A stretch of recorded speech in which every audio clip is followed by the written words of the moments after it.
Hello everyone, Penny here from That's Just Penny, and today I'm super excited. We're finishing the book of Philippians. Our next book I haven't decided yet, but I will let you know for the month of July. But for the book of Philippians, I hope that you have reviewed over the quick sheets, the purpose and the divisions. We didn't get to go into the divisions, so let's visit that for a minute. The introduction to Philippians is in chapter 1, verses 1 through 7. The first section or division is Christ, the Christian's life, rejoicing in spite of suffering. That is verses 8 through 30. The second division is Christ, the Christian's pattern, rejoicing in lowly service, which is chapter 2. The third division is Christ, the object of the Christian's faith, desire, and expectation. That is chapter 3. Then we have the fourth division, Christ, the Christian's strength, rejoicing through anxiety. If you suffer through anxiety, if you have anxiety, the roots to anxiety most of the time is fear and not having enough confidence or having doubt. So check out the fourth chapter. And the conclusion comes the fourth chapter, verse 10 through 23. So let's talk about the practical applications of the book of Philippians. I don't know if I went over this, but let's read this anyway. Philippians is one of Paul's most personal letters, and as such, it has several personal applications to believers.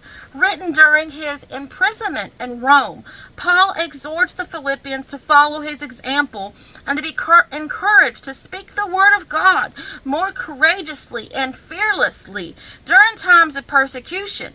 All Christians have experienced at one time or another, or will, the animosity of unbelievers against the gospel of Christ. This is to be expected. Even those who say they believe, they can have some animosity toward each other. And even though that they are believers, so they don't have to be an unbeliever. There is some unbelievers who will persecute another Christian. Jesus said that the world hated him, and it will hate his followers as well. Paul exhorts us to persevere in the face of persecution, to stand firm in one spirit, contending as one man for the faith of the gospel, to one soldier, a mighty army, one army of God is what he wanted. So this is, I didn't know if we went over some of this or not. I know we did some. So the main theme is pursuing Christ-likeness. We read the practical application. And there's more to it here. Another application, all right, because this is not on the quick sheets. Let's read this. Another application of Philippians is the need for Christians to be united in humility. We are united with Christ, and we need to strive to be ununited to one another in the same way. Paul reminds us to be like-minded, having the same love, being one in spirit and purpose, and to put away conceit and selfishness, but in humility consider others better than yourselves, looking out for the interests of others and caring for one another. There would be far less conflict in churches today if we all took to heart Paul's advice. Another application of Philippians is that of the joy and rejoicing which are found throughout his letter.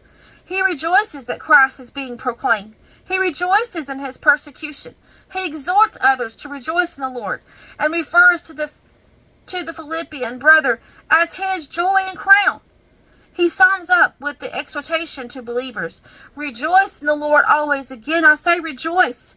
As believers, we can rejoice and experience the peace of God by casting all our cares on him.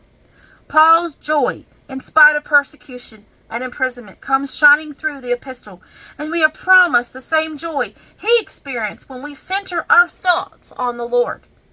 In conclusion, the book of Philippians is a letter of joy, exhortation, and encouragement that encourage believers to rejoice in the Lord always, persevere in the face of persecution, and be united in humility.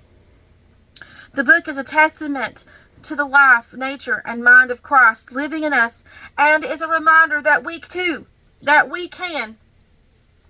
do everything through him who gives us reminder that we can do gives everything through him. who gives us strength. It is a letter that is just as relevant today as it was when it was written. And its message of hope and joy continues to inspire and uplift believers around the world. As you contemplate the message of Philippians, consider how you can apply it to your own life. Let the words of Paul encourage you to live a life filled with joy, hope, and faith. Reflect on any areas of your life that may be hindering your example, and pray for Jesus' humble attitude to reshape your life and community and in church as well. Let's reflect. Once you've watched all the videos, take time to reflect on these questions. Are you ready? Number 1, write your understanding of Paul's letter to the Philippians. 2, what is Paul's attitude toward life? What is his attitude? Philippians chapter 1, verse 12 through 26. That's your reference. How does it apply to your attitude? 3, how does the whole letter relate to the Messiah poem at its center? So those are your questions to reflect on. I hope you check out all the videos for the study of Philippians, and I hope you check out all the links to get your very own copy of the Art Bible Journaling of the book of Philippians.